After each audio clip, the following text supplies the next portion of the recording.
Hello नमस्कार दोस्तों, स्वागत है आप सभी का आज की इस नई वीडियो के साथ आपके अपने यूट्यूब चैनल इंडिया एग्जामपुर के अंदर। तो दोस्तों आज की इस वीडियो में अपने बात करने वाले हैं राजस्थान के पंच सरपंच चुनाव के बारे में। दोस्तों राजस्थान के सभी जनता को इंतजार है कि राजस्थान के अंदर पंचायत चुनाव कब तक होंगे और जो नए उम्मीदवार हैं उन्होंने तो अपनी पंचायत के अंदर चुनाव लड़ने की तैयारियां भी शुरू कर दी है।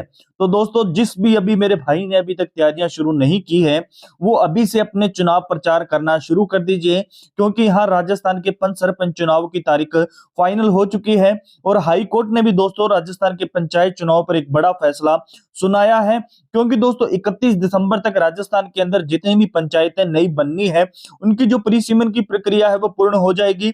और साथ ही जितने भी मेरे भाई शैक्षणिक योग्यता को लेकर इंतजार कर रहे थे कि शैक्षणिक योग्यता पंचायत स्तर पर लागू होनी चाहिए, और जिनके भी 2 से अधिक संतान हैं उनको भी इंतजार था कि नियम बदलेगा या नहीं बदलेगा, क्योंकि उनकी 2 से अधिक संतान है और उनको भी पंचायत चुनाव लड़ना है। तो आप सभी के लिए भी अच्छी गुड न्यूज आ चुकी है, जो इनके भी 2 से अधिक बच्चे हैं वो भी अब चुनाव लड़ सकते हैं। तो आइए दोस्तों पूरी अपडेट आज की इस वीडियो में जानते हैं कि राजस्थान के पंचायत चुनाव को लेकर के हाई कोर्ट ने क्या कहा और 1 अप्रैल से क्यों आपके चुनाव शुरू होने वाले हैं। इसको लेकर के फाइनली जो भी अपडेट है वो आज की इस वीडियो में आप सभी को देने वाला हूं। तो इसलिए जितने भी मेरे साथी हमारे चैनल पे पहली बार विजिट कर रहे हैं वो वीडियो को लाइक करते हुए चैनल को सब्सक्राइब जरूर कर लें और वीडियो में लास्ट तक जुनू बने रहे, क्योंकि आप सभी को बिल्कुल सही अपडेट आज की इस वीडियो में मिलने वाली है। क्योंकि दोस्तों हमारा चैनल ही जाना जाता है बिल्कुल सही अपडेट के लिए और बिल्कुल स्टिक अपडेट के लिए, इसलिए वीडियो में लास्ट तक जरूर बने रहना।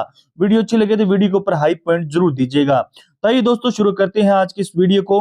तो देखिए दोस्तों राजस्थान हाई कोर्ट ने निकाय चुनाव पर स्वायत्त शासन मंत्री जाबर सिंह जी खर्रा के जो बार बार बदलते बयान है उस पर हाई कोर्ट सख्त हो चुकी है। क्योंकि दोस्तों आप सभी को पता है कि जो मंत्री जाबर सिंह जी खर्रा है उन्होंने सबसे पहले कहा था कि हम पंचायत चुनाव दिसंबर में करवाएंगे, उसके बाद उन्होंने कहा कि हम जो चुनाव है वो जनवरी में करवाएंगे, फिर कहा कि फरवरी में चुनाव नहीं हो सकते, फिर राजस्थान समेत कई जो अन्य स्टेट्स है 5 से 6 स्टेट्स है जिनके अंदर एसआईआर अभियान शुरू हो चुका है और अब 7 फरवरी तक आपके जो दोस्तों चुनाव पर रोक लग चुकी है, क्योंकि 7 फरवरी को आपकी जो क्या है लिस्ट मतदाता सूची है उसका प्रकाशन है वो किया जाएगा।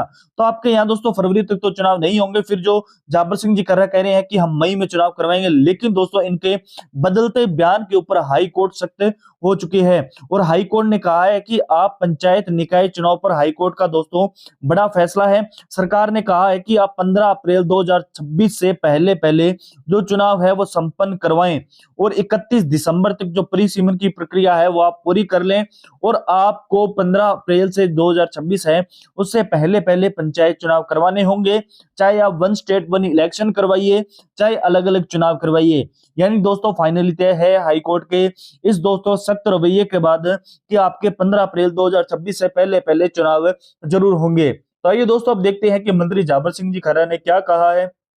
कि देखिए दोस्तों निकाय व पंचायत चुनाव की तस्वीर साफ है, मई में होंगे 1 स्टेट 1 इलेक्शन। ये तो दोस्तों मंत्री जाबर सिंह जी खर्रा जी का कहना है कि हम मई में जो इलेक्शन है वो करवाएंगे, लेकिन यहाँ हाई कोर्ट ने दोस्तों अपना जो सख्त रवैया अपनाते हुए कहा है कि आप 15 अप्रैल से पहले पहले राजस्थान के पंचायत चुनाव है वो पूर्ण करवाइए। लेकिन दोस्तों देखते हैं कि आगे क्या अपडेट है। राजस्थान में 1 स्टेट 1 इलेक्शन को लेकर के सियासी दोस्तों आरोप प्रत्यारोप का दौर है वो हर दिन चलता जा रहा है। कांग्रेस पंचायत और निकाय चुनाव की बदलती तारीख पर प्रदेश सरकार को घेर रही है। पहले दोस्तों दिसंबर में फिर जनवरी में चुनाव की बात कहने वाली भजनलाल सरकार की मंशा भारतीय निर्वाचन आयोग के एसआईआर कार्यक्रम ने ब्रेक लगा दिया है। कांग्रेस सरकार दोस्तों पर आरोप लगा रही है कि हार के डर से चुनाव आगे खिसका रही है। पंचायत और निकाय चुनाव की तारीखों को लेकर चल रही सियासत के बीच यूडीएच मंत्री जाबर सिंह जी खर्रा ने साफ किया है कि अब नगर निकाय के चुनाव मई में ही संभव है, उससे पहले हम चुनाव है वो नहीं करवा सकते। गुरुवार को दोस्तों अपने आवास पर मीडिया से बात करते हुए खर्रा ने कहा कि सरकार की तरफ से सभी तैयारियां पूरी है, लेकिन भारत निर्वाचन आयोग एसआईआर कार्यक्रम के चलते चुनाव अभी करवाना संभव नहीं है। अब नगर निकाय के चुनाव है वो मई में होंगे। अब जो नगर निकाय के चुनाव है मई में क्यों होंगे, जाबर सिंह जी खर्रा का क्या कहना है। लेकिन दोस्तों राजस्थान एसआईआर पंचायत निकाय चुनाव में देरी थे, कांग्रेस भाजपा में जंग शुरू हो चुकी है। देखिए दोस्तों खर्रा ने कहा है कि चुनाव है वो लेट क्यों हो रहे हैं।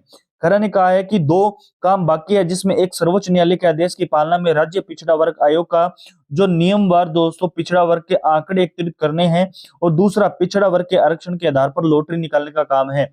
पिछड़ा वर्ग आयोग ने आश्वासन किया है कि दोस्तों उन्होंने आश्वस्त किया है कि उनके सर्वे का काम है वो सितंबर में पूरा हो जाएगा। उसी आधार पर सरकार ने दिसंबर में चुनाव करने की बात कही थी, लेकिन अब भारतीय निर्वाचन आयोग की SIR का कार्यक्रम जारी कर दिया गया है। इसके चलते नगर निकाय के चुनाव अभी पूर्ण नहीं करवा सकते। खर्रा ने कहा है कि पुरानी मतदाता सूची में मतदान कराने की कोई वैधानिक सत्यापन तो नहीं रहेगी, इसलिए SIR कार्यक्रम पूर्ण होने का इंतजार करना पड़ेगा और साथ ही मई में संभव होगा चुनाव। जाबर सिंह जी खर्रा ने कहा है कि जो विभाग और सरकार के स्तर पर किसी तरह की कोई तैयारी पेंडिंग नहीं है, लेकिन में कटु सत्य है जबकि SIR का कार्यक्रम है वो चलेगा। नगर निकाय चुनाव संभव नहीं है। हम ये मान सकते हैं कि 15 फरवरी तक विशेष मतदाता दोस्तों क्या पुनरीक्षण का कार्यक्रम पूरा हो जाएगा, लेकिन 15 फरवरी से 15 अप्रैल तक अलग अलग स्कूलों के बच्चों की परीक्षाएं होंगी। फरवरी से अप्रैल स्कूल में कॉलेज परीक्षाओं का समय होता है। तो खर्रा ने कहा है कि किसी भी तरह से चुनाव कराने के लिए सबसे ज्यादा जो पेशेवर शिक्षा विभाग की काम में आती है, इसलिए ऐसा लगता है कि वन स्टेट वन इलेक्शन के तहत जो चुनाव है मई में करवाए जाएंगे। तो देखिए दोस्तों, एक तरफ अपने जो हाई कोर्ट ने सख्त रवैये के साथ कहा है कि आप 15 अप्रैल से पहले पहले चुनाव है वो संपन्न करवाइए। अगर सरकार 15 अप्रैल से पहले पहले चुनाव को संपन्न करवाती है तो आपके मान करके चलिए कि 15 मार्च से लेकर के 1 अप्रैल के बीच जो चुनाव है वो शुरू हो जाएंगे। और वन स्टेट वन अगर इलेक्शन होता है तो कम से कम 6 चरणों में आपके चुनाव है जरूर करवाए जाएंगे, क्योंकि एक तरफ पंचायत चुनाव और एक तरफ नगरीय निकाय चुनाव है वो एक साथ चलेंगे। तो 6 चरण कम से कम होने वाले हैं। अगर दोस्तों वन स्टेट वन इलेक्शन नहीं हुआ, अकेले पंचायत के चुनाव करवाए गए, तो आपके 4 चरणों में जो पंचायत चुनाव वो संपन्न हो जाएंगे, क्योंकि पिछली बार भी 4 चरणों का संपन्न हुआ था।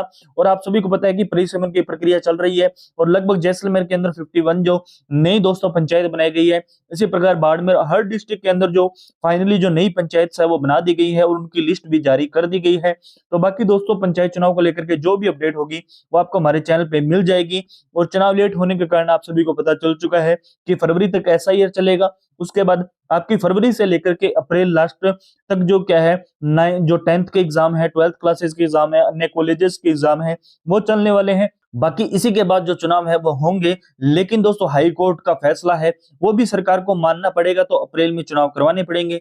अगर दोस्तों अपील कर सकती है हाई कोर्ट में, सरकार भी दोबारा जा सकती है और उनसे समय मांग सकती है। अगर समय दिया गया तो मई अंतिम तक का समय दिया जाएगा। तो मई में चुनाव फाइनल होंगे और 6 चरणों के आसपास चुनाव है वो करवाए जाएंगे और पूरे राजस्थान के अंदर वन स्टेट वन इलेक्शन करवाया जाएगा। बाकी दोस्तों राजस्थान के पंच सरपंच चुनावों को लेकर के जो भी अपडेट होगी, योग्यता को लेकर के जो भी अपडेट होगी वो भी आपको मिलती रहेगी। और एक बात और आपको स्पष्ट कर देना चाहता हूं कि शैक्षणिक योग्यता इस बार तय जरूर की जाएगी और 2 बच्चों वाला नियम है वो इस बार हटाया जाएगा। 2 संतान की जगह 3 संतान किया जा सकता है, वह 4 संतान है वो किया जा सकता है। तो 2 संतान वाला नियम है वो पूर्णतः हटाया जाएगा। इसको लेकर के विधानसभा में मांग उठ चुकी है और सरकार खुद दोस्तों क्या है जो जनता से भी इस जो सवाल के ऊपर जो दोस्तों आंसर मांग रही है।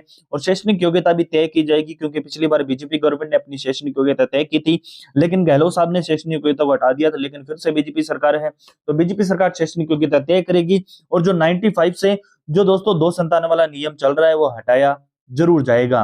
बाकी दोस्तों इसके बाद जो भी अपडेट होगी वो अपडेट आपको मिलती रहेगी। एक प्यारा सा कमेंट करके हमें जरूर बताएं कि आपको हमारी वीडियो कैसी लगी। तो मिलते हैं दोस्तों इसी प्रकार आने वाले एक नए अपडेट के साथ। तब तक के लिए आप सभी मेरे साथियों को जय हिंद, जय भारत, वंदे मातरम।